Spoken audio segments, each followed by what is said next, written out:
Welcome to another live Q&A session. I am Crystal Kanata, Holistic Home Journey. I help parents transition out of the yell, hit, shame type parenting of the past, hopefully, and transition into something a little bit more developmentally appropriate.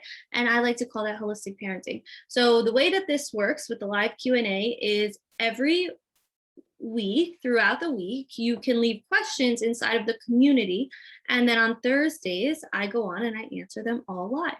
So if you want to guarantee that your question is answered, always ask inside of the community. If you're watching on TikTok right now, you can watch the replays in the community. You can also ask questions in the community. My service is not that great, but you can. This replay should be perfect if you're watching on replay. Okay, let me jump in. We have a lot of questions today. I'm very excited about this. So let's just get started.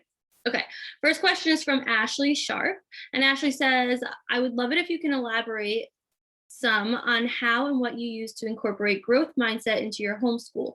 I would also love if you could go over the categories you use. I remember you having a tier 1 and tier 2 for electives. I'm trying to do it all in one day, and honestly, it's so much. Oh, I should have prepped this. Hold on, let me see if I have it. If not, I'll get to this next year, next week. I'm trying to pull it up on my computer without messing anything up. Is it here? Okay. So let's talk about growth mindset. So you know that I do growth mindset in my homeschool. I do growth mindset for myself. I do growth mindset for my kids. Please tell me this is going to work. I'm going to show you some of the resources that I use, but overall, the best way to teach growth mindset is to start learning growth mindset. So what is growth mindset? Growth mindset is basically shifting your thinking from I am where I am, and I'm stuck here. This is how I am. These are the skills that I'm good at. These are the things that I'm not good at. These are the things that I know and things that I don't know, to basically this limitless potential of anything that I don't know how to do, I can learn how to do. Anything that I don't currently know, I can know how to do if I put in the work, if I put in the effort, if I trust the process, if I trust myself. And so it's actually like a key marker in successfulness, not vocabulary, as children go into adult life. People who have a growth mindset are able to succeed more than people who have a fixed mindset. So Danielle, you can ask questions. Sometimes I get to them, the live ones, but today I have like so many on the list. So I don't know if it's guaranteed that I can answer it, but I always answer the ones in the community. Okay, so this is what I have: growth mindset activities for kids. So I'm using this currently with my 5-year-old. It does say activities for ages 6 to 9. I will tell you that we've been doing school since July. It is currently December, and we are only on activity 4. Why? Because we're only on activity 3. Because the concepts are so big that I really want to make sure that she understands the concepts. And so we keep going back to, what is a growth mindset thought? What is a fixed mindset thought? Here are some examples. It's going to take some time and effort. Would be growth mindset, where I'm just bad at this, I give up. Would be fixed mindset. Hi, Teresa. I'll never be able to read well, versus I'm getting a little bit better every single day. So that's the difference between growth mindset and fixed mindset. Also, if you're part of Growth Club, then you know that we are working through the regular personal growth book of how to do the work. The author of that book, the holistic psychologist, has a future self journal for adults. But she also has, and this is free, a future self journal for kids. So it says, I create who I am. And this is, she calls it future self. It's still growth mindset. It gives the kids a place to say what they're grateful for, why they're unique, what they love about themselves. Talks about like giving up and affirmations, all of it is good stuff. I am going to do a deep dive on this on growth mindset, and I will also get you a list of the subjects that I do in my homeschool curriculum, because I think we do have a really well-rounded curriculum. We do self-study, there's time for independent exploration. We look at the core subjects, even like history and science, a little bit differently than public school does. So I'm working on it. Just bear with me because the holidays, and I have another business that I run, that I own, and I've just been so crazy with that. But I will be doing deep dives on those topics. If not by Christmas, then early in the new year. Okay, next question is from Shannon. So Shannon says, at what point would you say a toddler's aggression, almost 3 years old, is not normal? I'm starting to get really worried about his behavior. So this is going to be really hard, what I'm going to say to you, Shannon. Okay, but sometimes we have to look at ourselves and the environment. A lot of times we try to, or we want to say there's something wrong with the child, there's something wrong with the child. I would say that a 3-year-old, right? A 3-year-old that is very aggressive, right? They are trying to communicate something. They either have a need that's not being met, they have something that they want to say or do or communicate to you that they can't get out because they don't have the communication tools. And so it's coming out as aggression. They could be modeling aggression that they see in the home. So if you are like sweet as pie to your 3-year-old, but you and your husband are constantly fighting, or you and your spouse are constantly fighting, or they hear you on the phone and the way that you talk to people or the way that you handle people in public. And I'm not saying you as in the sense of you, Shannon, but I'm just saying in general, these are some things that come to mind. So what I would do, almost 3-year-old, very aggressive, starting to get concerned about behavior. Obviously, if ever you are having a concern, always bring the child to the doctor. But also, I would start to look at environmental factors and skill level. Are you asking the child to do something that they don't yet have the skill to do or the proper communication to do? And if the answer is, well, maybe, you might want to work on, instead of working on, and I know we're going to get to it in a minute because somebody asked,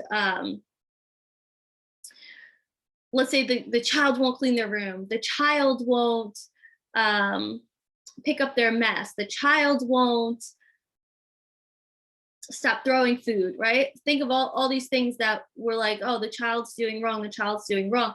Instead of telling the child to stop and then the child shows aggression because they don't know how to communicate their side, try to think about getting creative about just teaching the skill in the first place. Like, try not to even address the aggression, try to find like the root of that aggression. Is the child aggressive every time it's time to clean up? Are they then communicating that the transition is hard for them, and maybe we can give them a 5-minute warning or do some kind of visual timer or an activity to transition, right? Does the child always show this immense aggression as soon as they wake up in the morning? Maybe we can look at the environmental factors and say, okay, how am I waking the child up? Am I giving them enough, adequate sleep? Am I going in and just saying, come on, it's time to go, get ready for the day, I've been up for 2 hours already? Or am I going in softly, opening the shades, rubbing their back, right? What are the environmental factors?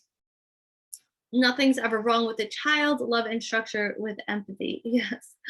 Yeah. I don't, oftentimes there's not a problem with the child. Oftentimes the child is reacting the best way that they know how with the skills that they have. And oftentimes that doesn't match up to what we are expecting of them. And so it comes out as, the child is bad. So Shannon, feel free in the community, I think I even asked you, but feel free to leave specific examples of scenarios and what you've tried and not tried. And then it's a little bit easier for me to help you that way. Okay, Heather asks, how do you feel about okay to wake clocks? The clock that tells you when it's time to get up. My oldest two sleep in the same room. They are 4 and almost 7. We have a 2-year-old in our room and a newborn.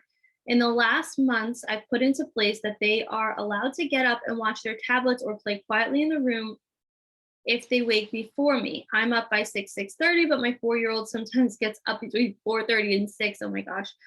My 4-year-old comes into my room every 10 minutes asking if it's 6 a.m. until she wakes my 2-year-old. I feel like a clock would help her know when it's morning. I have no issue with my kids coming into my room if they're scared. I know some don't agree and think I should get up, but I feel my older two are old enough to stay in the room until after 6 a.m.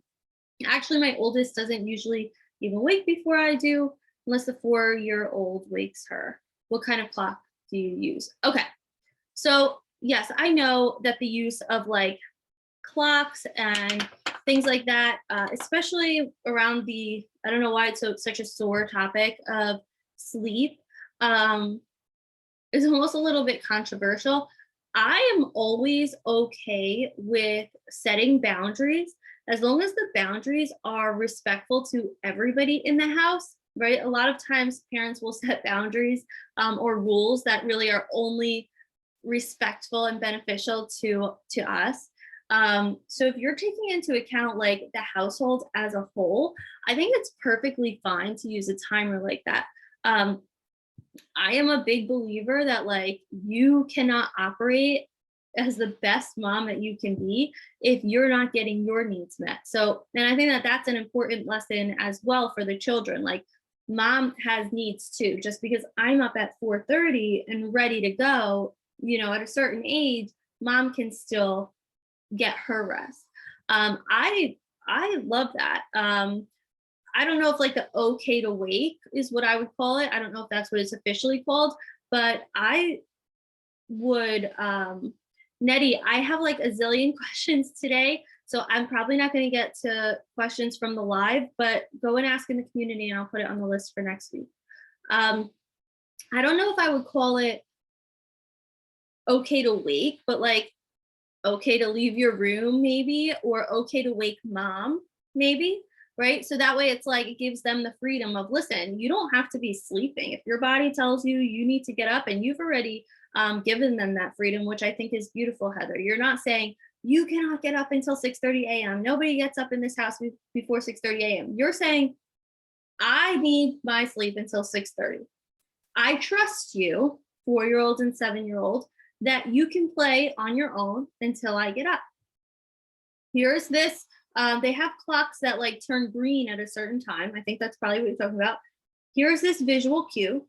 My daughter loves like actual clock faces so that she can see, okay, when the hand hits the 6. You can even get one of those from like the dollar store, and you can put like, take it apart, draw the minutes hand, draw the hour hand, and say like, okay, when it matches up, then it's 6 o'clock. So if they're like asking like, is it 6? Is it 6? That might be a good time, a good way, because they don't necessarily want to wait for the clock to turn green. They want to see like, okay, how much more time until 6 o'clock? So just another example. I don't know what that was. But yeah, I think you're giving them the freedom. You're saying, listen, if your body is not tired, you could get out of bed, you can put on your tablet, maybe you even leave some snacks nearby. You don't need to stay asleep. I'm not telling you what you need to do with your body, but I need rest, and the babies who sleep in the room with me need rest. And so here's my boundary. These are the things that you can do before 6:30 a.m. As soon as 6:30 a.m. comes, you come in and get me. This is how you can wake me. Don't come in there screaming and shouting, because the other babies might be sleeping. And I think that's fine, Heather. I think that's perfect. Let us know actually which clock you wind up getting. But I might do a combination. I might do like one of the ones that turns green at the time that they can come and get you. And then I might go to the dollar store, get a cheap little, I don't know if dollar store has it, maybe like Target, Dollar Spot or something. Get a cheap little wall clock that you can take apart and make it visual. Okay, next question is also from Heather. My 4-year-old is rough since the womb. I should have known she'd be spirited. I just had a newborn and I'm nursing all day, so my 4-year-old takes full advantage of that. She takes toys from her siblings, touches things she knows is not okay, does things she shouldn't. I try to speak to her, but I swear she loves to see me jump off the couch to correct her behavior. She does. Yes, she does.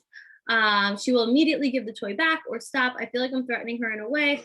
I'm not going to hit her, but I have to get up to make her give it back or separate her. Any advice?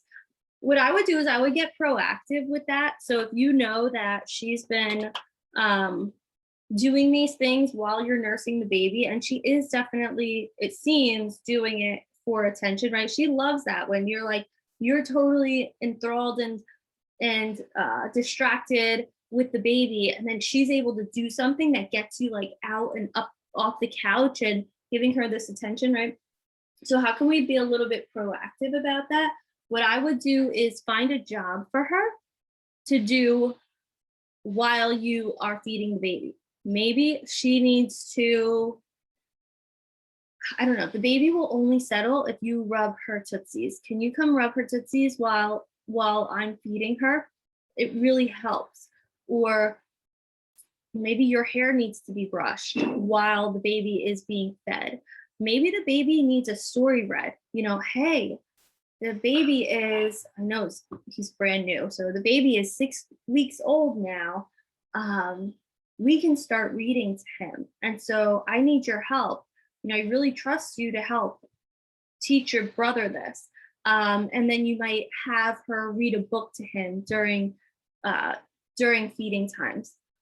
If that doesn't work, sort of like giving her that sense of responsibility, almost like distracting her, keeping her occupied with her own thing, then I would just, you know, you have to set the boundary. Listen, I need you to come sit over here. You can play with this or you can play with this, but you and I are going to sit in this room together while I feed the baby, and then let the other ones play in the other room. Maybe the 7-year-olds can just play with the 2-year-olds for a couple of minutes while you feed.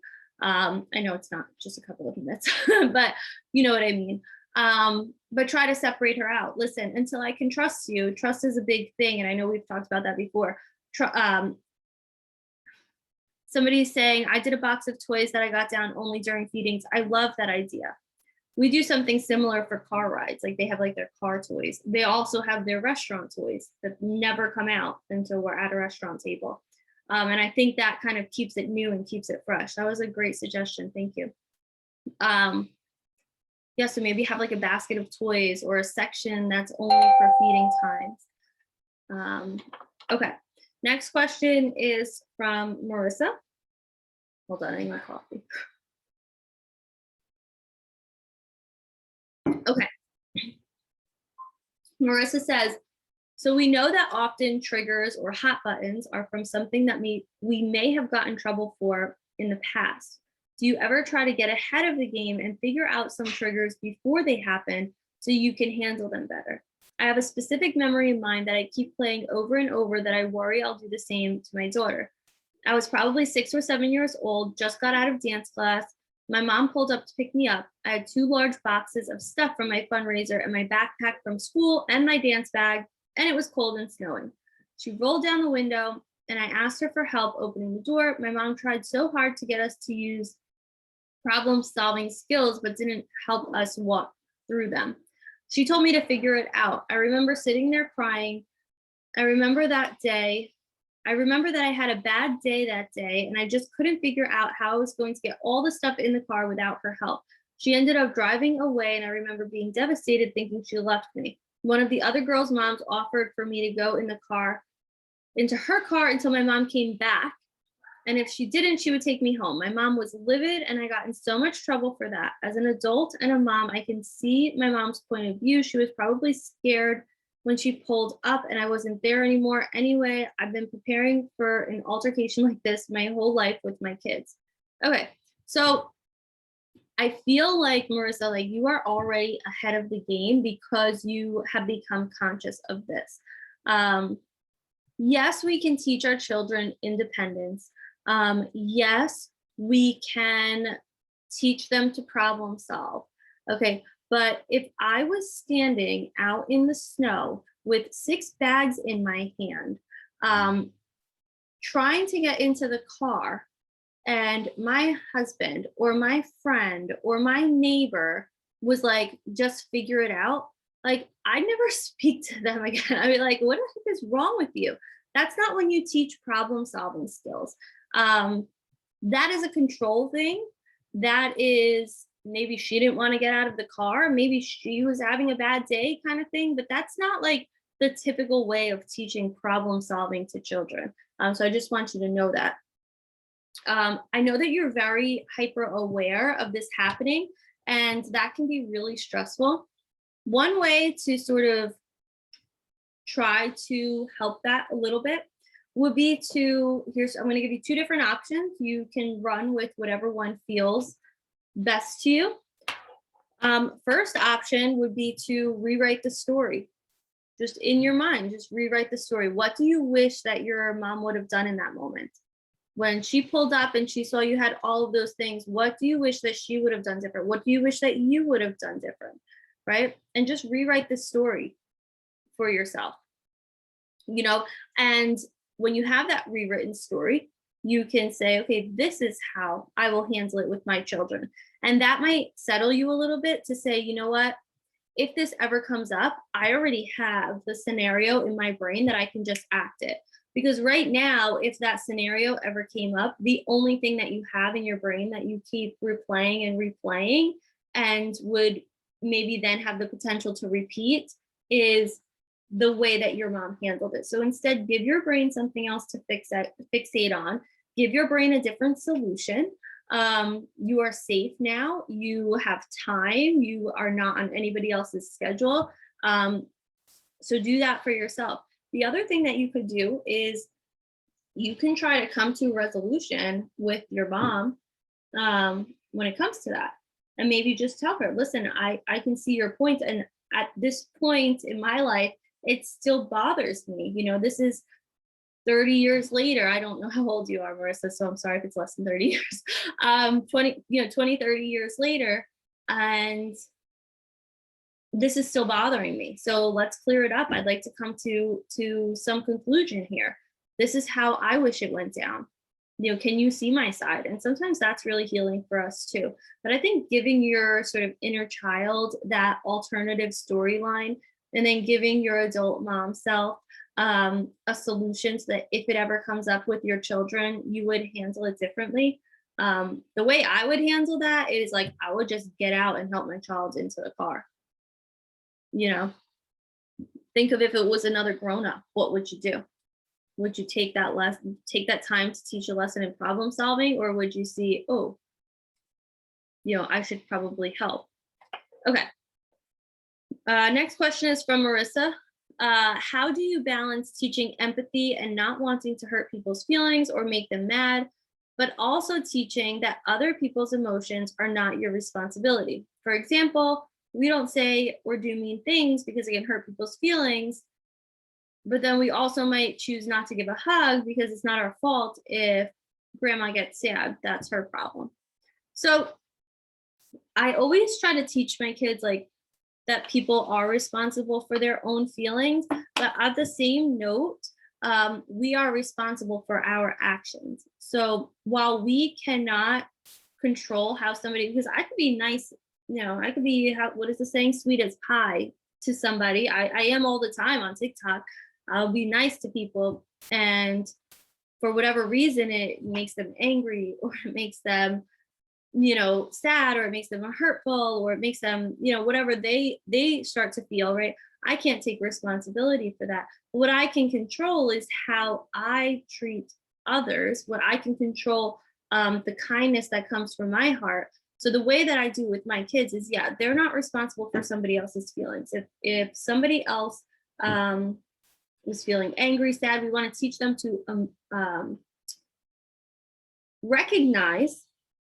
There's a great book for little kids. I have it upstairs. It's called Elmo is Mindful, and it's got all the Sesame Street characters, and they go through so-and-so's lip is quivering, and it looks like tears are about to come from his eyes. What might he be feeling?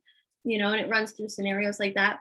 But I think that's how you teach empathy. I think you teach empathy by naming the child's emotions as they're having it, describing other people having emotions, describing what emotions look and feel like,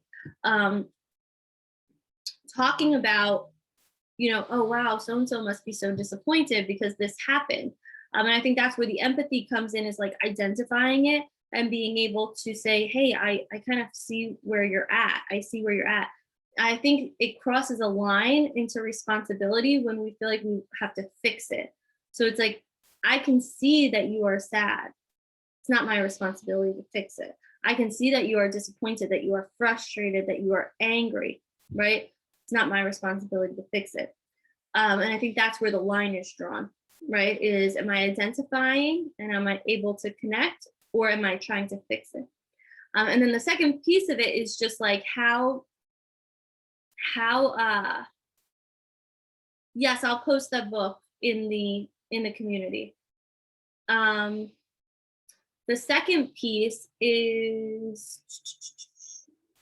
how do we teach empathy? Got that. No, it's teaching empathy. Yeah, I think I covered it. We don't say or do mean things. Oh, that's the part it is. So we teach empathy. We have no responsibility for what other people are feeling, or for how they're going to fix how they're feeling or process how they're feeling.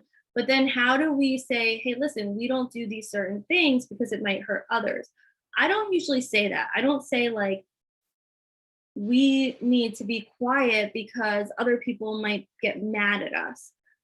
I would say, hey, the rules in this library is that we have to be quiet. So we could either be quiet or we would have to leave. Right. And so now it's back on you and your actions. Maybe like being mean to people, like, hey, we don't really use that word in our house. We don't use the word stupid, because stupid would imply a fixed mindset, like that person could never get better, and or could never learn better. And we know that that's not true. And so again, taking responsibility for it and kind of like just switching it to say like, well, we don't do it this way. It has nothing to do with the other person and their feelings. Just like, we don't say these things. We don't do it this way. That's just how I approach it in my house. Okay, next question is from Sam. My son is constantly climbing on the kitchen table and throwing food things off of it. I get him off the table and sternly say no. We redirect to a different toy or activity. I try to meet his climbing needs, but I'm not sure of many ways to do that. So we want to do a couple of things here. We want to, yes, redirect, yes, meet the need somewhere else, and also teach the child how to interact with the object that they are so curious about. So they are curious about, if you think it's like the kitchen table itself. Hi, baby. You want to sit with me?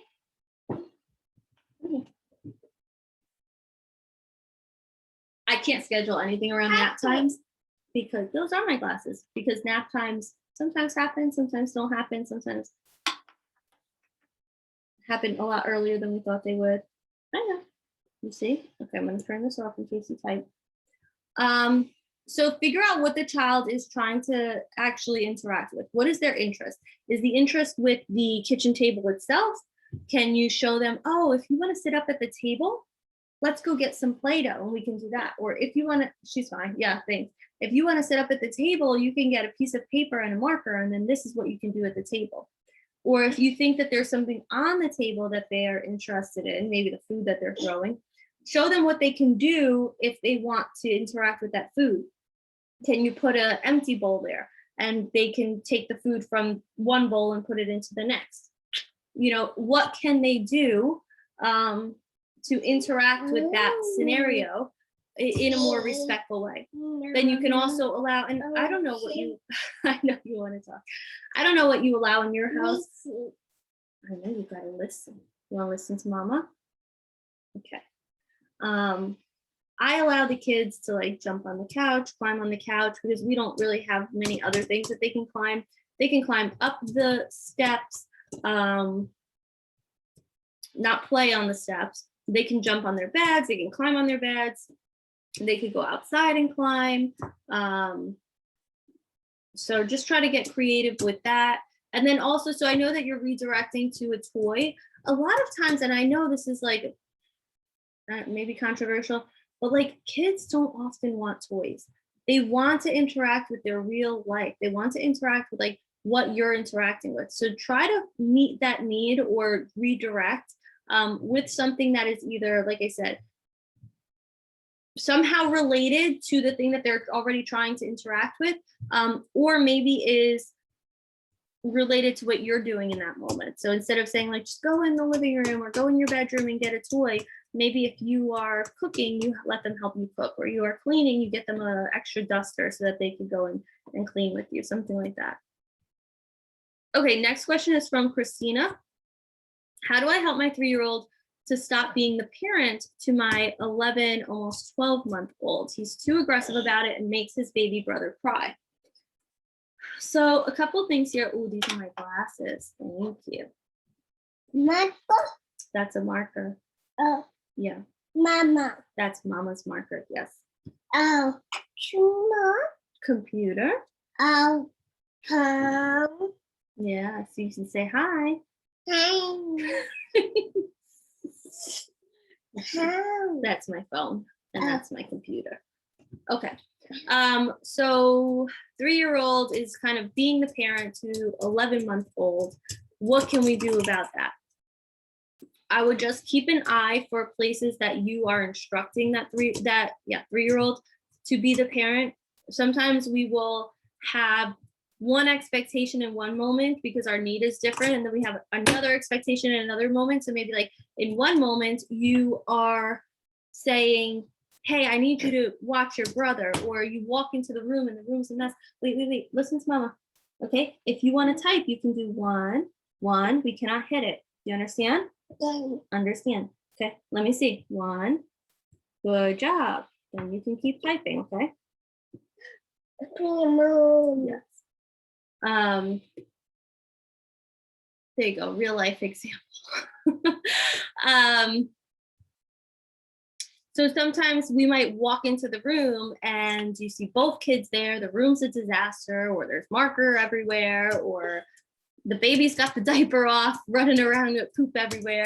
And sometimes we'll look at the older child and we'll say, you know, how come you weren't watching your brother? Or how come you didn't tell your brother no? And we're setting them up to to accept responsibility for their sibling. And then in moments where they are accepting responsibility for their sibling out of their own free will, we are punishing them for it. We're saying, you're not in charge. Why are you trying to be in charge? You know, why you're not in control of your brother. And so we just watch, like in your day-to-day, what message are you giving, you know, in other moments? Like, is there anything that would make the 3-year-old think that they need to be in that sort of parent role? Also modeling. So model what you want to see. So if the 3-year-old, and again, I'm not accusing, I'm just telling you what comes to my mind. I'm not in your home, but if the 3-year-old is being very aggressive with the way that they are parenting the 11 or 12-month-old, look at the way that you are parenting the 3-year-old. Like, do you get aggressive? Do you grab the child? Do you take whatever they have in their hands? Do you yell at them? And this is like, look at this in not like a shameful way, but more like in a, like to bring light to the situation kind of way. Okay, try that out, Christina, and then let me know, like, if that continues, if you're not really asking him without asking him to be in that parent role, and then also if you've been really conscious about like how you are acting with him. Hold on, Emma, look at mama. You need to put it down. Okay, if you're gonna type, you can do 1. Let me see. Okay. If you bang it, I'm gonna have to take it. Okay, let me see how you do gentle. 1, another 1, good, another 1. There you go. Okay. 1. You gotta find your letters. Find E. Yep, find the E. H. Good job. That is an H. That's impressive. That's a G. But it was close. Yeah, that's a G. But let me know in the community, Christina. I'm sorry, I'm so distracted today. That's a B. She's got my keyboard. That's what we're doing here. Okay, Christina, I have another question. My 3-year-old refuses to clean his room. I know it's overwhelming because he destroys it. I help him do it, but I have to keep telling him to help. Okay, so Emma, look at Mama. I'm gonna finish what I'm doing, okay? What are you gonna do? Do you want to do some writing? Okay, so you gotta sit and you gotta do some writing, okay? So Mommy can finish. Here's your writing. Okay, you gotta keep it on the paper. Thank you. I have another question. My 3-year-old refuses to clean his room. I know it's overwhelming because he destroys it. I help him do it, but I have to keep telling him to help. Okay, so at 3 years old, it's going to be really hard to say, go clean your room, especially when the room is destroyed, and then have the child actually clean it, right? That is overwhelming for them. It's overwhelming for kids even older than 3 years old. What I would do is be really specific about what you need them to do. Like, hey, can you go put all those blocks back in this basket? Hey, can you go take all your stuffed animals and put them on the corner of your bed? Hey, you see that game we were playing? I see all the pieces are around your room. Let's see if we can find all of the pieces. Give them one job at a time and really celebrate when they are doing it, you know, and have accomplished it. Also, you helping is really helpful. But the biggest thing here that I think will be a game changer for you is to rethink what the boundary is in the first place. You want to get down? You can get that paper. Go ahead. Let me see if my husband can take that for like 2 minutes. Thank you for my paper. Do you think you can take Emma for like 10 minutes? Question mark? No. She's telling me no, don't. I would try to rethink what the boundary actually is. So if every single time the room is destroyed and you guys need to clean it up, it becomes an issue, it's an argument, he doesn't want to help, you're upset, he's upset. I think we need to backtrack a little bit and say, okay, how do we not get the room to being destroyed in the first place? Maybe the boundary is that you can take out one toy at a time. Maybe the boundary is every 15 minutes, we do a room reset. And so for every 15 minutes of play, we do 5 minutes of cleanup. And then that way the mess is not like 6 or 8 hours worth of destroyed. Thank you. I know. Few minutes, okay? All right. We're having a very hard time with naps and timing everything, so everything fits in. Yeah, so try and like rethink the boundary on that. Also, just try to remember at 3 years old, it's going to be really overwhelming to clean the mess, so just give specific tasks. You might also think about labeling any bins with pictures because maybe they don't know where things go. You might think about anything, I don't know about you, but once a month I go through all their toys. Anything that has like little pieces that is not even near the toy that it came on, I throw it out. Or the toy as a whole with all the little pieces gets put into like a basket. If you think I'm lying, I have literally a stack. I'm just going to show you the lid, but I have a stack of like the little bins. They're $1.50, I think, from Target that go with these lids. I have a whole stack of them in my office, and just every time that a toy has like multiple pieces, I just stick everything in a bin and go put it somewhere. And like having these on hand, and that way you could put the bins up high if it's not something that you want them to be playing with all the time. And that way the room mess becomes more bigger things. I run a home daycare, so it needs to be kept clean most of the time. Yeah, I like the idea of like, you know, every 15 minutes or every snack break or whatever, you do like a room reset. My house is not, yeah, Jules, she wants mom. My house is not like picture perfect, but my house is also not like when people are like normalize normal houses, like I would have anxiety if my house was like everything everywhere. So I kind of have like a middle ground because I would also have anxiety if everything needed to be like spotless all the time. So it's like everything kind of has a place throughout the day. I have papers right now all over my office. The kitchen has, whatever we were making for lunch and whatever I'm prepping to make the next meal or snack because we're always cooking. The living room, I'm sure, has blankets and toys and pillows. The dining room table probably has some school stuff on it. But every couple of hours, usually like right before snacks or right before meals, we each just chip in like 5 minutes and kind of like pick everything up. And it makes it a little bit less overwhelming at the end of the night to then have to clean an entire day's worth of house. Okay. Passy says, my son, 6 years old, attitude is changing. He seems more frustrated and angry. And my 2-year-old is starting to hit. I've tried talking with them, but not sure what else I can do. Okay. A lot of times we will see our children, right? And you're like, okay, I've been raising this child the same way since they're little. Why do I have to keep reteaching lessons? Why do I have to keep reteaching attitude? Why do I have to keep telling them these things, right? Wouldn't you think if you learned it at 2 or 3 years old, you learn how, what attitude is appropriate?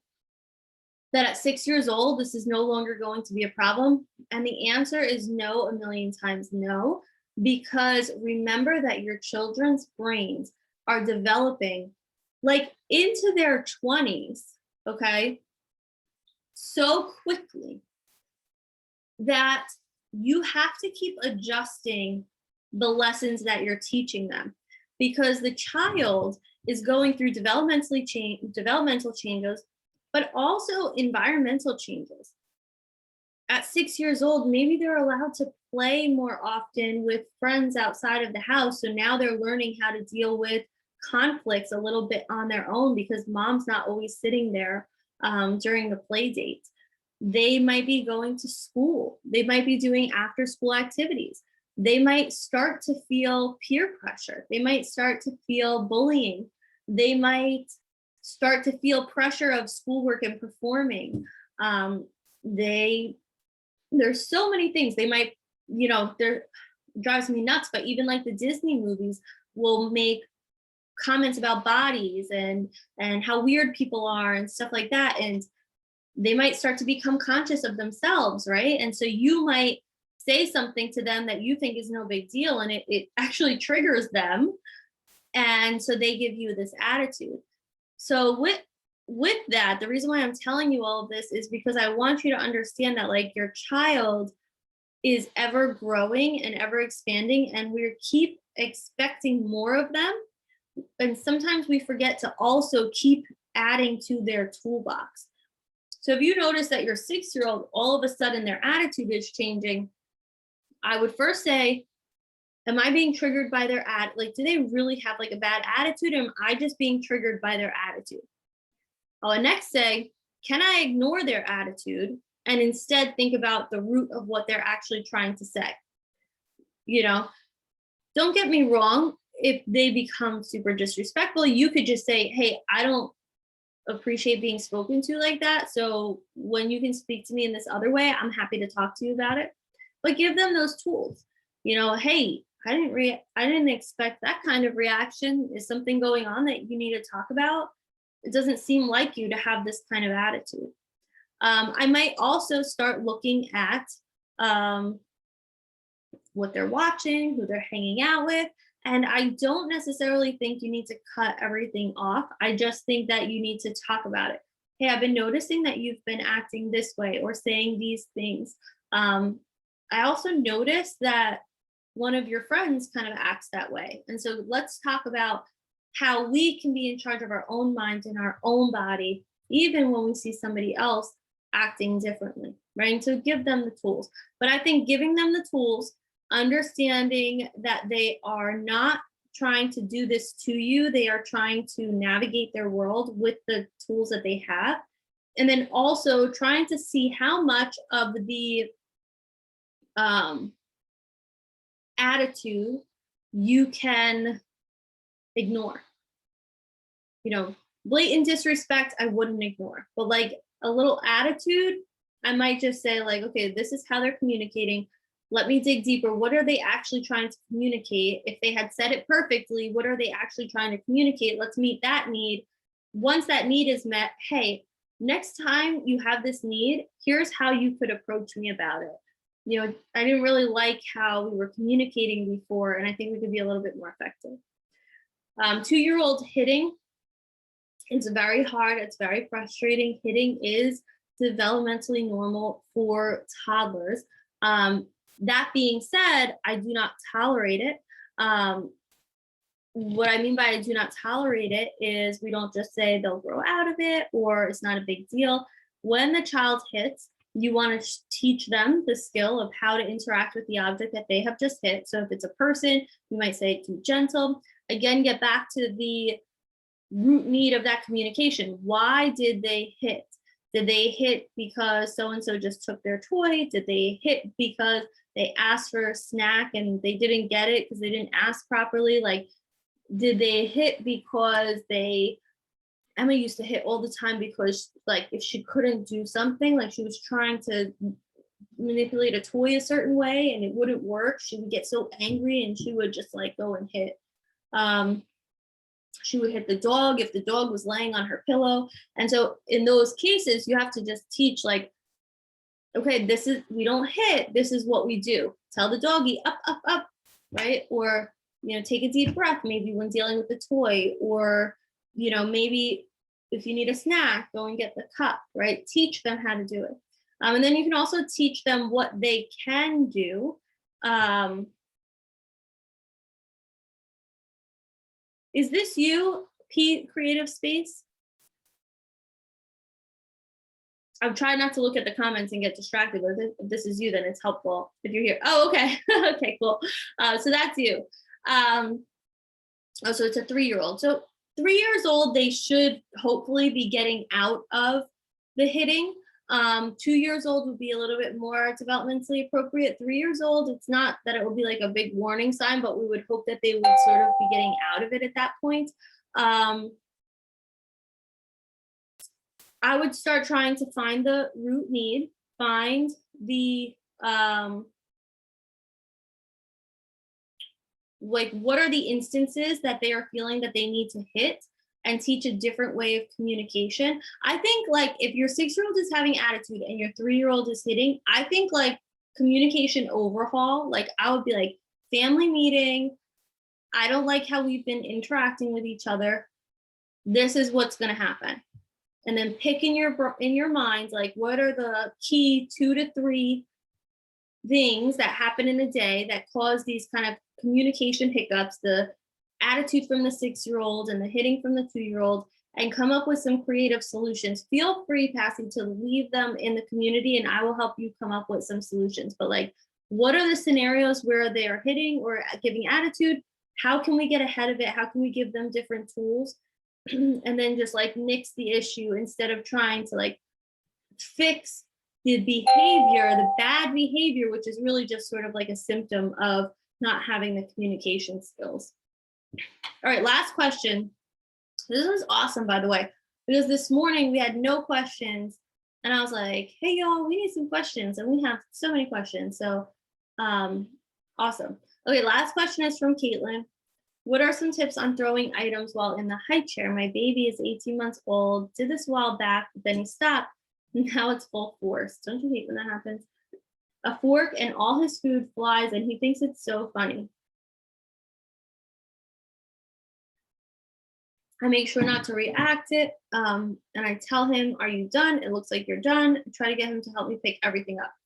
What I would start to do is, first of all, 18 months old, see if there's any like frustration behind being in the high chair, period. Like they might, if they're trapped in the high chair, and so the only way to get entertainment and attention and this laugh that they're trying to get is by throwing their food. It might be frustrating.